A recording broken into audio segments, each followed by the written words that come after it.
Well, hello, everybody. Hello, everybody. Hello, Hello, Greg. Nate. I'm Nate Swick. That's Greg Neise. We're back for another What's This Bird Live. I almost said this month in birding. I'm on autopilot here. What's This Bird Live, which is a program that we've been doing every couple weeks for a very long time, talking about birds and birding and identification challenges and tips and tricks. And this one weird trick that you could use to identify every single bird that you see, Shh, which is shh, Merlin, shh, by the way. shh. We're trying to figure out a We're way to. excited to be We're here. trying to figure out a way to monetize that. Don't talk about That's it. right. Welcome everybody. Hi, how are you doing? Greetings out on the internet land. We're excited to see you all here. We'll do a Yeah. little bit Speaking of of that, intro. Yeah, let's do it. Let's say some I was just highs. gonna We'll say get some before you highs out intro there, there. Mia and John, say hi. Mia is a Always. regular. Hey, Mia's Good to see back. you, Mia. Um. Over Okay. on YouTube, we've got Marcia from Ocean Pines, Maryland. Buddy Campbell from Beaufort, South Carolina. Not Beaufort, South Carolina. Don't mispronounce that. DR, Carolyn Jones, Stephen Williams, Scott Hickman. Hello to everybody out there on the internet. We're excited. What we do here, we'll do a little pregame here, letting you know what we Yeah. what we plan to do. Um, excuse me. Allergies. It's quite the season.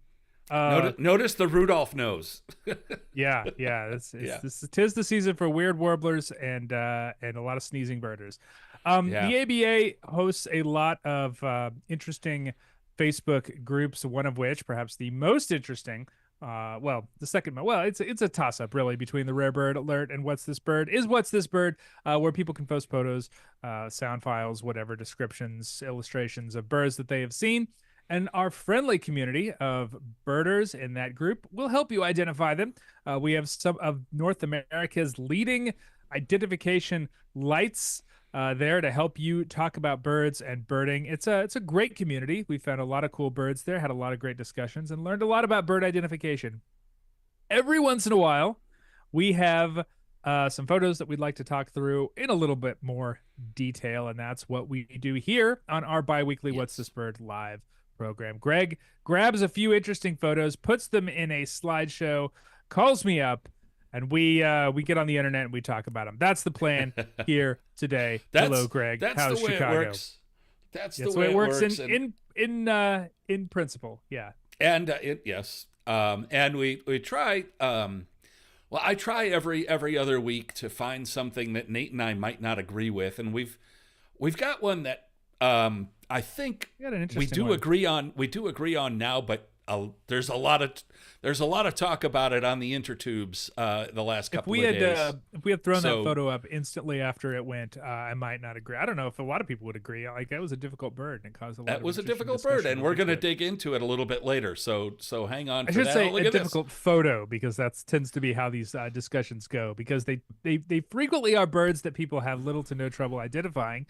But the weird thing about bird photography is that there are a lot of elements and artifacts that can get thrown into a photo, and frequently it's just one photo too, which is also Right. quite different from identifying birds in the field, where you can sit and watch it hopefully for a reasonable period of time. You can't get that on a photo. You just kind of have to take what you get.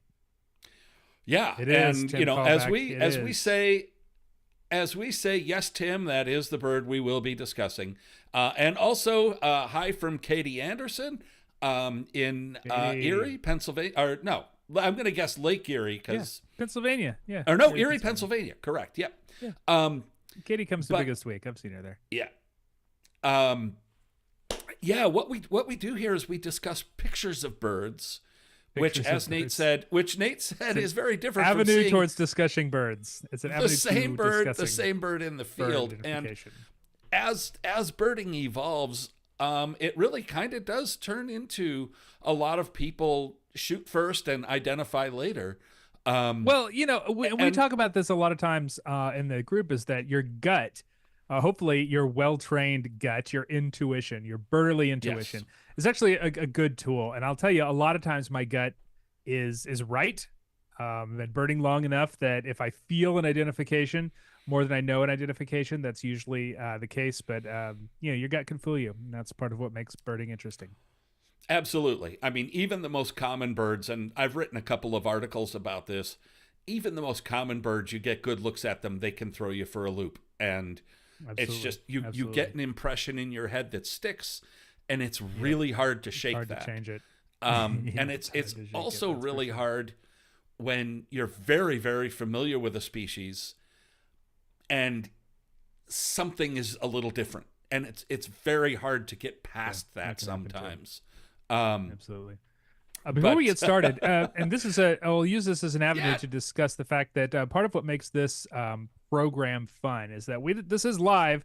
We are talking to you live about birds. We are here. If you have any comments, questions, anything like that, stories, please throw them in the comments. We love to see them. We'd love to read them.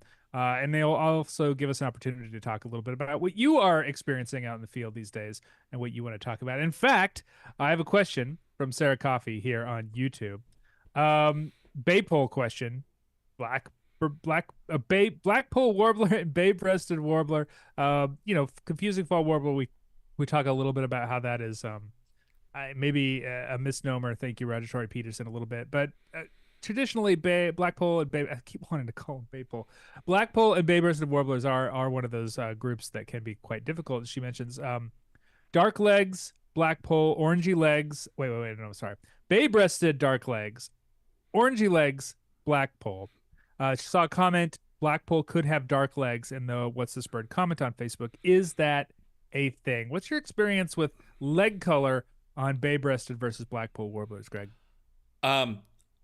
This goes for pretty much almost all soft parts on birds, meaning anything other than feathers. There's always variation. So yes, I mean, blackpoll typically has black legs with orange feet, and sometimes that orange-ish yellow creeps up the legs a little bit. Sometimes it doesn't. Especially on younger birds. Especially on younger birds. However, that doesn't mean that that's a hard, fast rule. I know if I dug through all of my fall blackpoll warblers, I'm sure I could find one with dark feet, or at least feet that really appear dark and might only be yellow on the soles. That's the key. And you only catch it if you happen to catch a picture of the bird lifting off and you just see the very bottoms of the feet are that yellow-orange color. So, yeah, I mean, as with everything, there's no hard, fast rules, and there's no one weird trick that's going to help you identify all the birds. A lot of identification is sort of an accumulation, a preponderance of evidence towards one bird or the other. In some cases, there are, one field mark that is the one, but a lot of times you're going to need two or three to really sell that. Sorry, I'm laughing. I'm not laughing at you. I was going to say, I didn't think I said anything. I'm laughing at one of my Chicago area friends on Facebook, Dave Johnson, who just commented, Dave Johnson is watching. No. Am I supposed to be worried about that? I don't know what. Some anxiety here. Sorry, it just. I may be a little punchy. I may be a little punchy this morning, but that just struck me. Anyway. We have another question from Stephen Williams. He saw western cattle egrets in Florida. Why are they western? Yeah, Florida, decidedly an eastern state. That was a recent split by both eBird and the AOS. I'm pretty sure AOS did that as well. And no, eBird did. Basically, there are two populations of cattle egrets, one in the Western Hemisphere and one in the Eastern Hemisphere. We are in the Western Hemisphere, even though Florida is in the east of the Western Hemisphere. So ours are Western cattle egrets. That explains that. Couple more shout outs. People are saying hi, Dave. Yeah. Hi, Dave. We've got to be. We now have Amarayash, who said Amarayash is watching as well. The gull guru, of North America. I got to get in touch with that guy for a podcast interview here in the next few weeks. Yeah, I'm sure that can be easily arranged. Yeah. We talked about it. We talked about it over a beer. You know, some things get forgotten over a beer when I was in Chicago. This is true. Yeah, so let's just jump right into things here. Let me push the correct button on my little keypad. I was going to say let's get to the birds, Greg, but this is not the birds. We've got a little programming note here. We always do. Before we get going. Do. Yeah. Well, I finally remembered it. That's the thing that's going on. It's different here. So ABA members, if you are not an ABA member, there's a lot of reasons why you should be. But one of the main reasons is that ABA members get discounts on all kinds of really good stuff. And in particular, optics. Zeiss and OM System both offer ABA members a good discount. And you don't have to jump through any hoops, or this is not a limited time offer or anything like that. You just put your ABA member number in and boom, you got discount. And this is it's very worth the good money. kit. Let's just say that it's worth the money to, if you're interested in buying some optics, to just get the ABA membership and get the discount because you'll come out ahead and you'll help support us and get all our great magazines and all sorts of cool stuff that we do. Absolutely, absolutely. And it's not just these two. It's also Beauty-O Books and Cornell's Birds of the World, and some travel. Princeton University Press, some travel companies. So yeah, there's a lot of benefits. There's a lot of benefits to being an ABA member, and we would really like to encourage everyone to come join the club. Okay. From my home county, my friend Susan submitted this photo. And we're jumping right into it, aren't we? Yeah, we are. And this is something that I see. She said she shot this from her backyard, and I'm like, boy, that looks like something I would see flying over my backyard, which is way high up in the blue dome. What the heck is that? And well, birds flying through Cook County, Illinois could be a lot of things, but I can tell you I don't know that I would be able to identify these species given what we've had here, though I think we're going to talk about that. And look without a little bit of zooming in. But I do definitely get the feel that these are shorebirds. And because of that, we're looking at kind of slender, streamlined birds with kind of longish, pointed wings flying in a loose flock. I can't really see much in the way of legs there, but the heads and tails both look pretty sizable. Other birds that would be flying past here that look like this, that sort of have pointed wings, might be rock pigeons. But rock pigeons are not rock pigeons. They're definitely rock pigeons. They're not chunky enough, big, not round enough to be rock pigeons. Though I will say, rock pigeon is probably they are a chimera. They can look like all sorts of birds. They sure when can. they're flying by. Sometimes if you get a poor look, but I think I feel pretty confident that these are shorebirds. Don't see a ton of strong pattern on them. I bet sandpipers as opposed to plovers. The heads look pretty substantive here on this one. Well, the one excited to see some closer looks here. Yeah, well, we're not going to get it. Sorry to disappoint, but we're not going to get a closer look. Yeah. We're not going to get a closer look. This is it. One of the things I noticed, the bird in the middle with its wing down, we can clearly, at least as clearly as possible, see that it doesn't have really any kind of a wing stripe. The primaries are dark. There's really no pattern on that at all. No, not anything you can discern from these photos. The other thing that we see, and we see it particularly in the bottom left, and then the top two birds, actually we see it on all of them except for the bird with its wing down in the center, is a dark chest. Yeah, and a very dark chest that is clearly defined from the white belly. What looks like a dark tail, but that could be feet. Yeah. But then there's that white tail. Yeah. That white head that almost makes it look like a chickadee, with the white, dark throat. Pale head. Yeah. Is it really white or does it just appear that way? See, if you look at the bird center left with its wings spread, catching the sunlight, these birds are, it's probably like 1 o'clock in the afternoon, and the backlighting on these birds pretty harsh. Is pretty harsh. Yeah. And I think that's what's going on here that makes the heads look white, is that the camera just couldn't handle the contrast between trying to get the blue sky and all of that stuff. Tiny little spots to get focus. Exactly. There's a lot. The camera is working hard on this one. Exactly. And that happens a lot, and you have to account for that. Well, our friend Alex Lamoureux gave us these pictures of pectoral sandpipers to compare them to, and on the bird on the bottom right in his photo there, you can kind of see the top of the head kind of getting lost in the sky uh, Mm. a little bit. That sort of indicates that same uh, Yeah. backlit thing. But these birds, the birds on the right, taken by Susan, that they're so high up, and the resolution is low enough that the bills are just kind of getting lost in the Kind of blue. lost. Yep. But overall shape, and everything else going on with these birds, with the sort of mottly white underwings, the length of the tail, the dark feet kind of appearing like a dark tail, all of that stuff fits. And then, of course, there's status and distribution. That was Pectoral what I was gonna point sandpiper. out. Yep. Pectoral sandpiper right now is one of the most common shorebirds migrating through Yes. Cook County, Illinois. So Yeah. you have to take that Yeah, into for sure. consideration. And status and distribution, always a really, really useful kind of soft field mark for a lot of these species.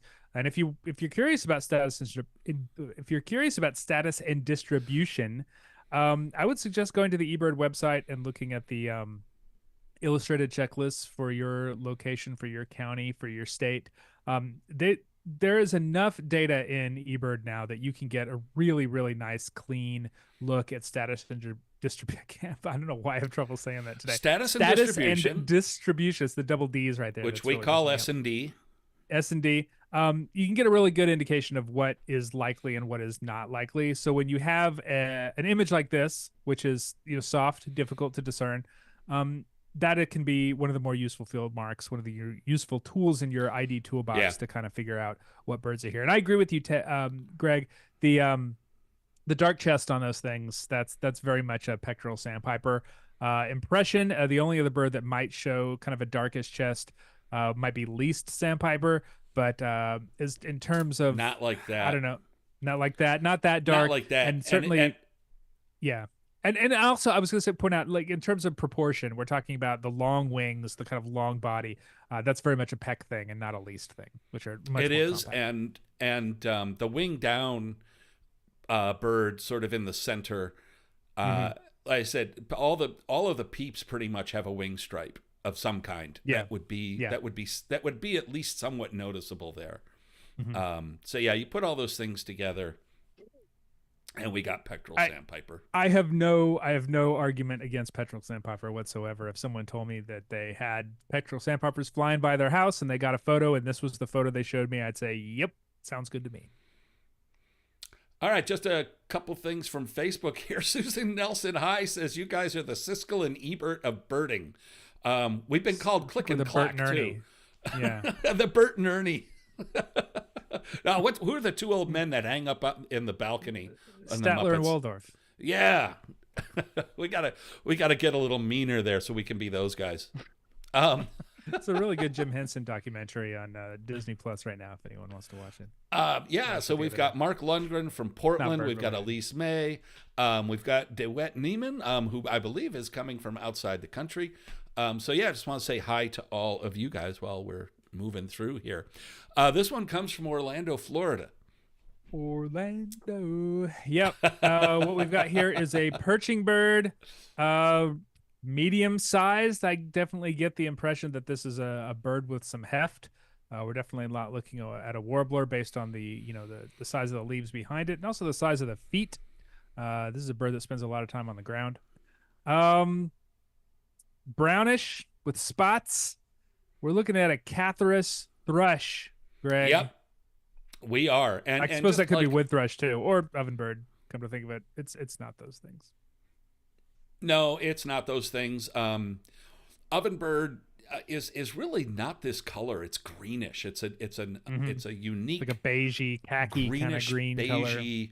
The thrushes. I'd be shocked if I saw an ovenbird sitting out in the open like this too. I mean, it happens. But yeah, Oh, it it's happens. they tend to be on the ground. Anything They can tend to happen. be on the ground with their cute little tail up bobbing walk. The bold eye ring and a bold orange Got a crown stripe on the head too. Yeah. So not an ovenbird, and you're right that this is a thrush. But which thrush? We've got a lot to choose from. Yeah, there's a bunch of options here. There's all the Catharus thrushes, all of which could be potentially seen in Orlando this time of year, though it is awfully early for something like hermit thrush. Also, wood thrush could be an option as well, or a juvenile robin, which is extremely thrushy, but does tend to look like a juvenile bird in that it is awfully disheveled, tends to have more stripes and spots around the head. So I think you can rule out juvenile robin on this one. Wood Yeah. thrush, the There's no spots tend to face be bigger pattern. and darker, And and there's no face pattern. Yeah, right, the wood thrush has spots that go all the way down the flank, yeah, and yep. they're a And unique they're shape. big, bold. Yeah, they're pot bellied. So this is definitely one of the Catharus thrushes. So when we talk about Catharus thrushes, the things that we want to focus in on are the color of the back, the pattern on the eye, the how much of an eye ring we see, and the kind of distribution and density of the spots on the front. Those are all the things that I'm sort of looking at when I see a mystery Catharus thrush. Yeah, so looking at the options, I think we can rule out Swainson's because it just doesn't have any kind of an eye ring. No eye ring. Um, Nope, I agree with you. we can also rule out Hermit, A, because of status and distribution. It would Status and be distribution. incredibly early for one in Yeah, Florida that's an right now, but October, November bird. Yeah. also the kind of a lack of eye ring. Hmm. But look at these birds here, um, and you'll notice the malar stripe. That's the stripe on the throat that comes down from the bill. Swainson's, Hermit, Gray Cheek, all have kind of a noticeable like pattern demarcation, Hmm. whereas Veery has this very plain face Mushy. with a Yeah. big eye and there's no real pattern. So let's go back and look at our Yeah. bird, and there's no pattern there, and it's got that big eye, and it's the same color from top to bottom. Maybe a little richer on the head, but Yeah. not so And the much and the really. spots on the front are sort of at their densest, sort of right by the throat. They do not come Right. very far down the belly, as you'd expect to see in Swainson's and Gray Cheeked and in Hermit. They are like right there at the top and more or less the same color as the rest of the bird, sort of the mousy, I don't know, reddish brown. That, Yeah. that's the sort of thing that can kind of be different based on the lighting that you see the bird in. But generally speaking, it's sort of this kind of reddish brown, foxy. I've heard it described as well, for And I Veery, include which is what I thought when this bird popped up. Yeah, so our bird is a Veery, and I included that picture up above of what appears to be two Veeries. It's actually a Mhm. composite that I did showing the same bird 2 seconds apart. Yeah, And quite the one variation, Greg. one was when it landed and it was all puffed up, and then the other one was when it noticed me Not even an move acknowledgement. and it compressed its feathers. And you can see just by fluffing up its feathers how much that bird can change. So when we talk about Sure. the density of spots on a bird's breast, you have to take into account or pattern anywhere, on the face, especially. Mhm. You have to take into account the state the feathers are in, because if they're expanded like that, fluffed up, Mhm. the pattern is going to really kind of disappear. Yeah. Yep. So For sure, and more so in a Veery than just about any of the other Catharus thrushes. They're going to be the least extensively spotted, at least in my opinion. They should be moving through quite a lot right now. There's a lot of Veeries moving right now, all the way down into Florida, as you can see. They're kind of an early migrant along with Swainson's too. They should both be moving through around the same time, roughly the same time. yeah. Yeah, we got some new people coming in joining us. We got Chris Hardy, Dexter Patterson. Hey, Dexter. Um, and yeah, Tim Callback, one of our mods on What's This Bird, says, the spots on other thrushes tend to look boldly black, and on Veery they are brown. That's, yeah, Nate, you kind I of agree brought with that that. up. I agree with And that. yes, that Yep. that does tend to be the case. And again, if we go back to this bird, you can see there's some contrast there, but the bird is Yeah. the feathers are very compressed, making those spots look as bold as they will possibly be. But they don't really approach what we see on any of the birds to the left of the Veery here. And notice how the Veery on the right is more compressed than the others, and the others, the spots are darker and more extensive, but especially on the malar. Yeah, and I will also point out to that to the point that the spots look darker on a lot of the other thrushes. The area between the spots actually is much more contrasty on a Mm-hmm. lot of the thrushes. Even Swainson's thrush, which is kind of the brownest of the spotted thrushes, at least approaching Veery in terms of like the color of the spots, but it's a lot whiter between the spots, whereas Veery it all kind of mixes up in there and almost can seem like a brown wash sometimes, as opposed to individual spots. Hey Mm-hmm. Dexter, good to see you, man. Dexter's in the chat. I see that. I called him out just a minute ago while you were No, I missed saying it. I something wasn't that I paying didn't attention. catch because I was talking. Um, Probably uh, something about Russia's. here Yeah, we go. The one everybody's been waiting for. yeah. This, Calgary, li- this little Alberta. guy comes from Calgary, Alberta, Canada. And boy, did this So, cause. Now, okay. The person who posted this deleted the post, so we can't go back and see the oh discussion, no, sadly. But Ken Kaufman and what are people doing I that, forget man? I forget how Deleting the many posts. comments there were, but there were dozens of comments, and people were all over the board on this bird. This And I can reminds me a certainly bit of the infamous Myrtle Kirtland's or Mertlin's warbler that showed Mertlin's up a few warbler. years ago that caused a ton of discussion and that I was completely wrong about before changing my tune towards the end. Yeah, and that one dragged in David Sibley and wound up being Yeah. an article in Birding Magazine Yeah.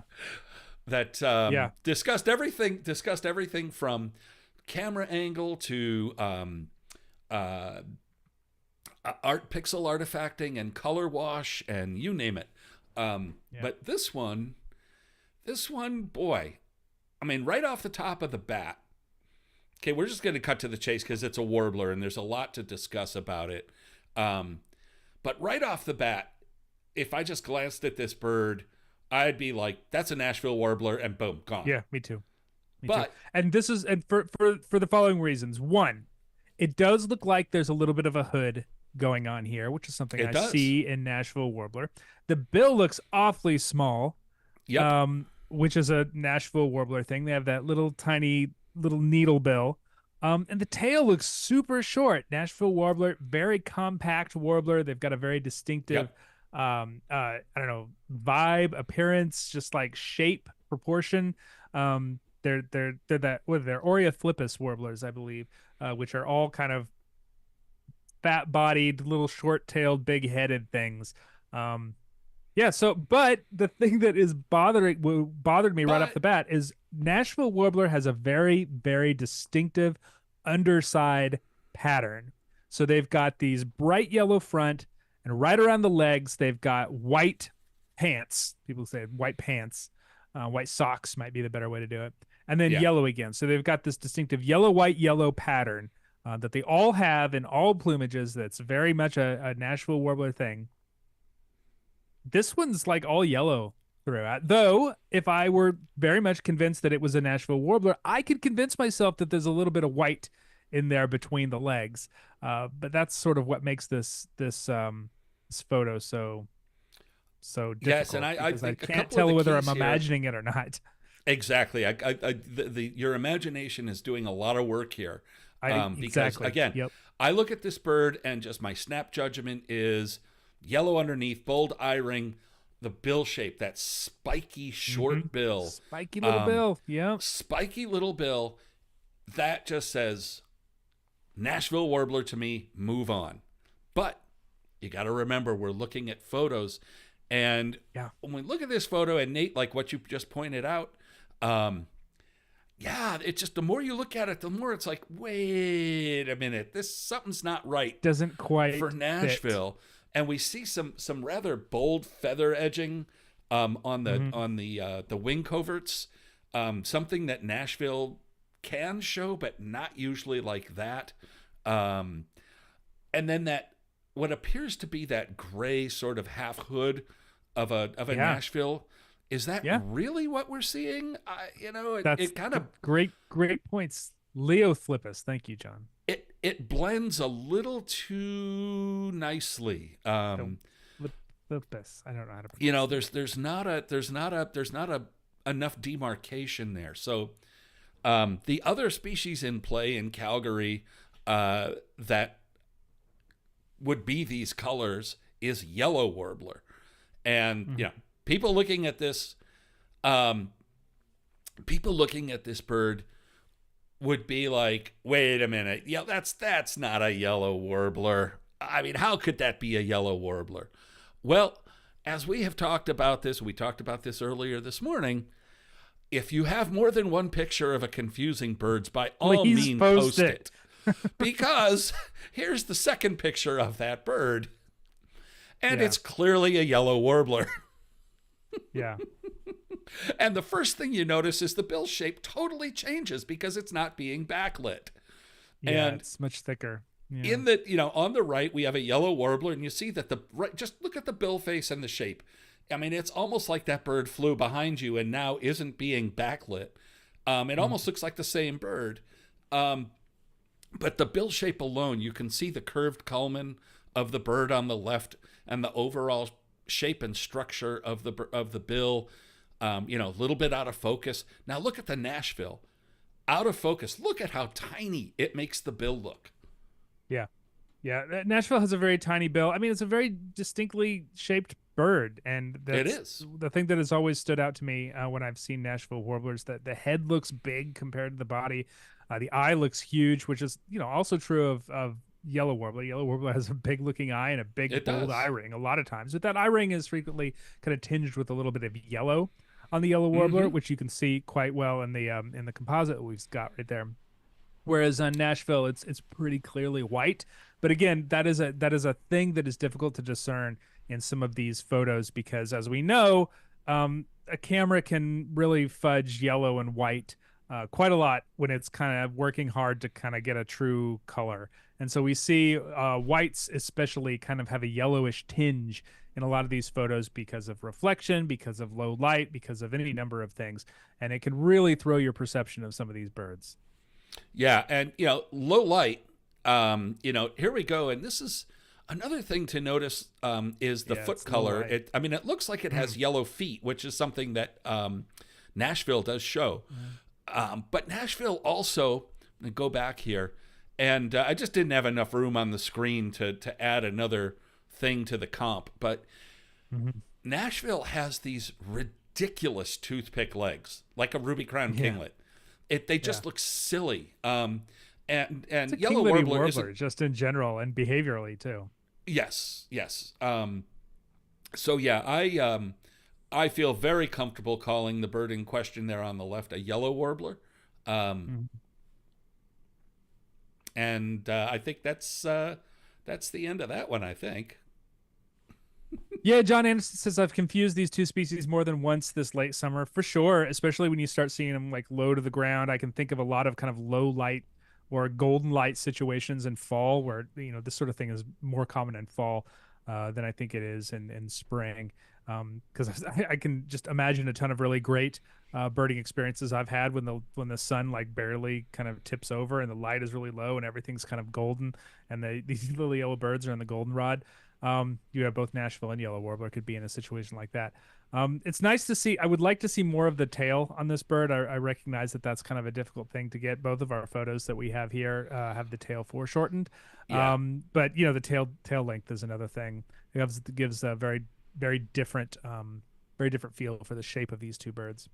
it does, and it's Yellow hard. just feels more substantial. So it's a kind of a chunkier And bird, it's lankier. very hard to see because it's blocked by a branch, but you Yeah, can right. just sort of see how on the Nashville warbler there, You're right. the Exactly.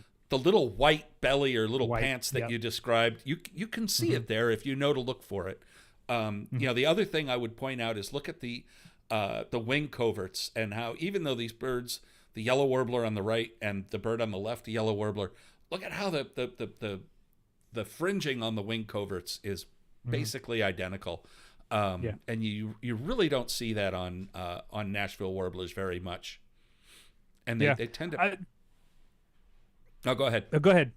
I was just going to say that this bird fooled some very good birders. Oh, So yeah, absolutely. it goes to show you that sometimes a single photo can be a difficult thing to figure And out. I rarely throw out any images, and a lot of people that are photographing birds, they will go through their images, and if they don't like an image, whatever, there's a branch in the way or it's a little out of Yeah, focus, they throw it They out. throw it out. Yeah. And I never do, because you go back and, a bird like this, if it had just been that one photo, don't think we would have been able to conclusively say one way or the other I think you might what be right. that bird was. I think that there were strong arguments on both sides of why it was one or why it was the other. But then when the second photo got added, no question in my mind that as to what it was. So Andrew hang Kambauer on those pictures. YouTube. Yeah, for sure. Andrew Kambauer on YouTube asks, why is an orange crown a possibility? Is it the eye ring? Yes. In short, yes. Yeah, pretty much. Orange crown has the, eye arcs. It doesn't have an eye ring. correct. Not a complete eye ring. In terms of tail, it's more in line with the colors or the shape, I should say, of a Nashville warbler. But the colors, of course, of an orange crown, though they at least where I live, wait, of a yellow warbler. Color of a yellow warbler and an orange crowned warbler are more similar, though an orange crowned warbler tends to be a little more olivey, a little more greeny, whereas a yellow warbler is kind of goldenrod yellow a lot of times. Yeah. So yeah, I don't know. Do you have any more to say about this bird, Nate? Nothing. Oh, also, a Connecticut warbler was thrown out as a possibility, which I thought was an interesting shout from that first photo where it looked like the undertail coverts were extremely long. But there are a few things that didn't work for Connecticut warbler for me. The head looked too, big. Connecticut warbler is kind of a big-bodied, small-headed bird with a very large, kind of substantial bill that this bird didn't look like it had, even now. It has a large bill. It has a large head. It has very strong legs and big feet. Very strong legs. Yep. Pink because it's a ground walking warbler. Also, it doesn't have a yellow throat. Even the first year birds, they tend to have grayish around the throat. They don't have that bright yellow that comes all the way up. So yeah, there's a lot of reasons why it is not a Connecticut warbler. And Tim asks, "What's up next? Juvenile song sparrow? Maybe." You never know. You share this with him before we? I do not, but let's find out. No, it is not. No, it's not. It's not. This one comes from New York. We got another warbler here, a warblery looking thing. Great. What did you say? I mean, actually, this could be a flycatcher too. It could be a flycatchery as well to me, but I think the posture, the kind of more horizontal posture. If it were a flycatcher, it'd be something like a tarannulate, so one of those horizontal flycatchers, and that would be extremely rare in Albertson, New York. But there's a awfully bright green, gray hooded, broken eye ring there. A lot of cool stuff going on this bird. Yeah, and I think one of the things that sort of gets rid of the flycatchers, at least as you pointed out, the flycatchers that would be in New York in August or September, is that the fringing on the tertials. So the tertials are the main wing feathers that we can see there. The primaries and the secondaries are foreshortened to the point because of the angle that we really can't make them out at all. But the tertials, that's the bulk of what we can see on the wings. They have that bright green yellow fringing. There is no flycatcher we have that has that. So you can discount all the flycatchers just from that. So the other thing I notice is yellow in the tail. The tail is sticking right out at us, and we can see some bright yellow in the tail. But then, as you pointed out, Nate, boy, this could be a flycatcher because look at the rictal bristles. I love that you can see those really well in this photo. Yeah. And rictal bristles are the hair-like feathers that kind of come out from the side of the bill.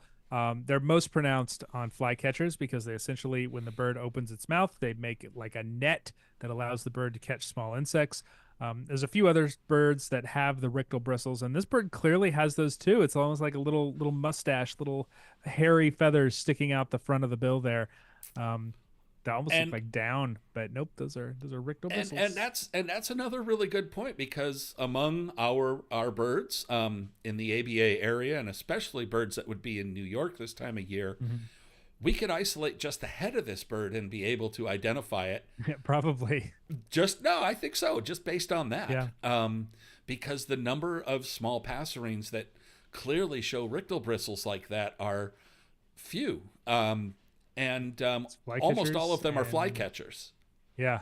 Yeah. And this one isn't, as we've established. This one isn't. So let's look at what it is. Yeah. It's an So American we're looking at a warbler Redstart. here. American redstart, great fall bird, can show a lot of variation. But that really thin, broken eye ring, dark lore, kind of short bill with the rictal bristles. It's got a very short, kind of broad, flycatchery bill. As you'd expect, this is a fly-catching warbler. That's what they mostly do, and you see them flitting around on the tips of trees, catching late fall bugs. Very long tail, and with a lot of yellow in that. A lot of yellow in the tail, and you can't see it on the side, but I imagine there'd be a little bit of yellow peeking out underneath those wings. Maybe you can see a little tiny bit of it, but nothing. Yeah, nothing I mean it's hard to tell. And this time of year, a hatchier bird, the breast pattern is all over the board. The wing pattern is all over the board. Yep, they're extremely variable. The few things that really are constant are that gray head with broken eye ring, as you pointed out, the short bill with rictal bristles, and the yellow in the tail.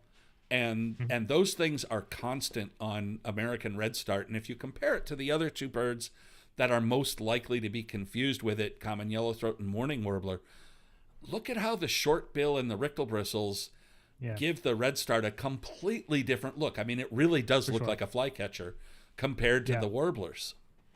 And another thing, behaviorally, American Redstart is just so unique. I mean, you see this bird flicking its gigantic tail back and forth, flapping around, dropping from branch to branch. That it looks all for the world like a falling fall leaf on a tree. It's incredible. I think that's probably an evolutionary advantage. A yellow warbler will throw its tail around a little bit. I'm sorry, not yellow warbler. Common yellowthroat will throw its tail around a little bit as it's skulking through the tall, weedy, wet fields.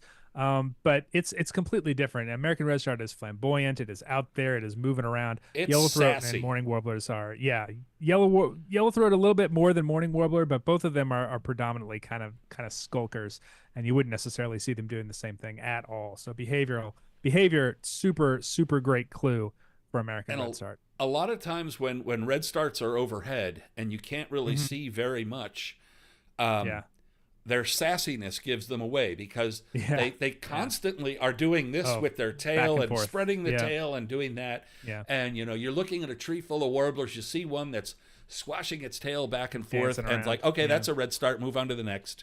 Moving on. Yep. Yeah, and even when you can't see the colors, even if it's backlit, and it's a useful tool because, as we've pointed out before, American Redstart's super variable this time of year. You've got tons of these young birds coming through that are kind of greenish on the back and gray, and then you've got a bunch of females that can be kind of all gray all over, and sometimes you've got adult males that those wonderful Halloween colors that we associate with Redstart, or younger males that are like splotchy all to hell. There's a lot going on with American Redstart. They're an extremely variable warbler. Chris Ortega notes, he says, a note about rictal bristles. I don't think the oft-repeated notion that they aid in flycatching is substantiated. I don't know. Yet there they are. That'd be news to me. But so anyways, in terms of identification, they have them. And if you get a good look, you can identify them based on that. It's... there's a lot of fly-catching birds have rictal bristles. They do. Not just flycatchers, but goat suckers as well. Goat suckers and in the tropics, all kinds of birds, puffbirds and things like that. So yeah, all right. I'm not sure where we are in the queue here. So this next bird, I think, is going to be a mystery even to me until I see it. I don't even know where we are on time and queue. Oh, yeah, I think this is our last guy. This is a tough one. So, yeah, this is... Tim, coming back around to you. Here's our sparrow thing. This one's from West Alton, Missouri, near St. Louis there. St. Louis. I believe it was at the Riverlands... I don't know, is that a fish and wildlife area, or I'm not sure what its actual designation is. Riverlands is a migratory bird something or Some other. I'm yeah, not sure. but It might be a state facility. it's a great place to bird. I got my Yeah, Illinois it's brown pelican at Riverlands in the 500 feet of Riverlands that crosses the border into Illinois down the middle of the river for sure. Arguably the best birding spot in Missouri. on the Mississippi. Definitely in the conversation. Hey, Carl Bendorf coming in here late says, "How about Click and Clack, the car guys on NPR?" We've heard that. That is so last year. That is so last year. Somebody called us Carl. that last year, which is a of course a compliment of the highest order. Okay, let's get back to this bird. And Susan Nelson says song sparrow. Reasonable guess. I mean, reasonable guess. It's little brown guy. Not a lot going on though. Yeah. Out in the field, there are some very subtle, but once you see them, you cannot unsee them clues here as to what this bird is. But you see a little brown bird like this pop up on top of a button bush or whatever this is, and the first thing that you're looking for is bill shape, and we can see that it has a sparrow-like bill. Other than that, bill. it's really, really plain. There's really no streaking anywhere. It's just kind of brown, and any indication of pattern is really kind of muted, washed out, subtle, barely there. And yeah, for sure. And plainness is in itself a field mark a lot of it times. certainly and, is, and it's that's sort why of a I'm going way there. for us to back into an identification a little bit based on what we don't see, which is not my favorite way to identify birds, but it under the circumstances it works pretty well. I don't see a lot of streaking on the front or on the back or around the On head, the back, so I and think that- a lot the of the back- sparrows can be ruled out. I think all of the sparrows can be ruled out. I mean, all of the sparrows in Missouri can be ruled out just by the lack of streaking on the back. And then the big one that comes to me is that might be a possibility is dickcissel. Yep. Another kind of large open country bird with a large bill and a relatively short tail. The bill does not look large enough, and the tail does not look short enough for me to really feel like this is a dickcissel. And I would expect there to be some more pattern on the head if we were looking at a dickcissel, especially in the brow area, though it does look like there's a little bit of something going on this bird. And the back. And as we talked about, I think last week when we had a dickcissel has these two yellow-ish, sort of straw yellow stripes on the back like a house sparrow. And it's one of the reasons that they get confused with house sparrow in the fall so frequently. Right. And as we were talking, they like to show up at feeders with house sparrows, where they really do blend in with the house sparrows. They look very much like a female or a young house sparrow. But the two things that I was going to point out here, and actually now that I look at it closer, 3 different places that if there's one, you might think of it as an artifact, but we're seeing it in 3 different places on this bird, so it's not an artifact. And that is most notably at the base of the tail. There's like a slate blue-gray color. A little bit. I see at the base of the tail. And that same color is mirrored on the shoulder. There's just a little, like the 4 or 5 feathers there in the lesser coverts up there. They've got that same slate blue-gray color. And then there's a little bit of it on the head, especially in the forehead and above the eye. You can certainly tell where the new body feathers have come in on this bird. This bird is in heavy, heavy molt. Heavy so it's going to be molt. replacing those kind of blue, or I'm sorry, it's going to be replacing those kind of khaki beige feathers with blue feathers. It certainly looks with like. blue feathers because it's an Indigo Bunting. Yeah. Yeah, when in doubt, and it's a plain perching bird in open country in the Midwest, Indigo Bunting is always a very good bird to turn to, if it's not a sparrow, because they are everywhere.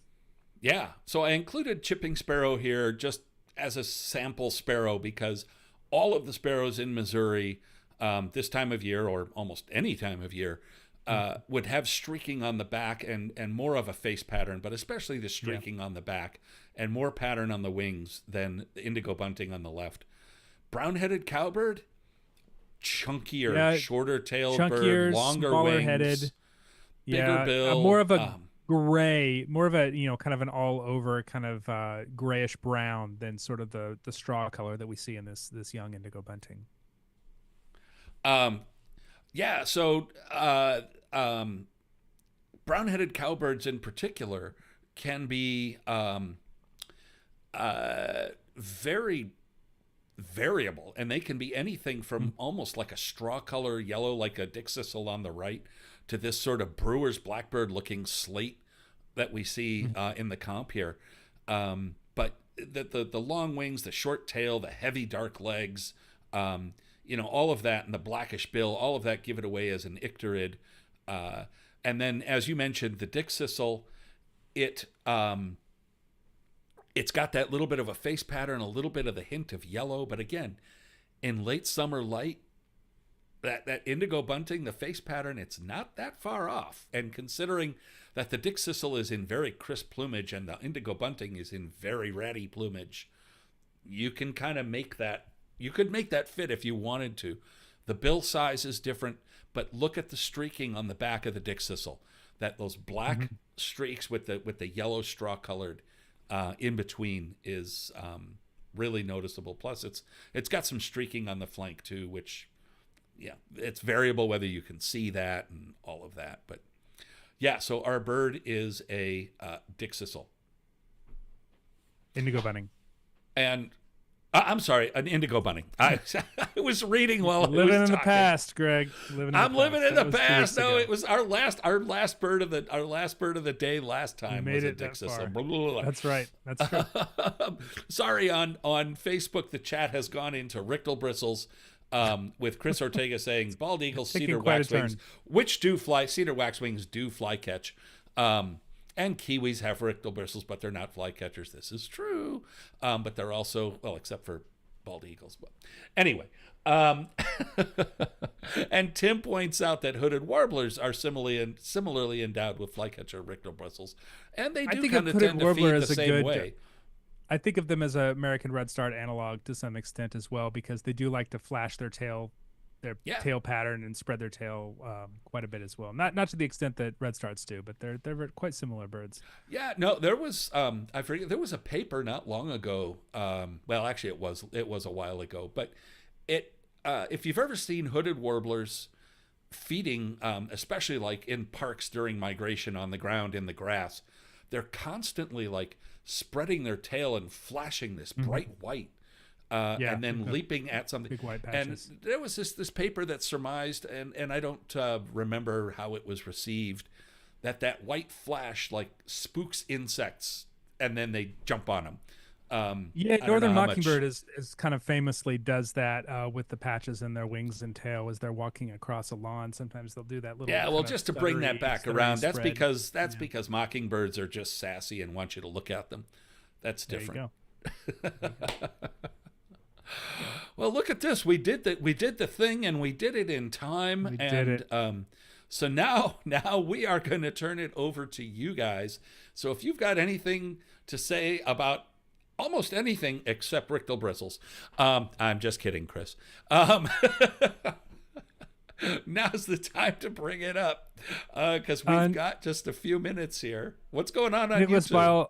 Nicholas Bile points out correctly that in the western part of the continent, lazuli buntings are in a similar condition and looking rather similar to the indigo bunting we just talked about, which makes sense. They're extremely closely related. Absolutely, and that is a point that I had sort of. We don't really script this show, but I wrote notes, and I don't know where the heck my notes are.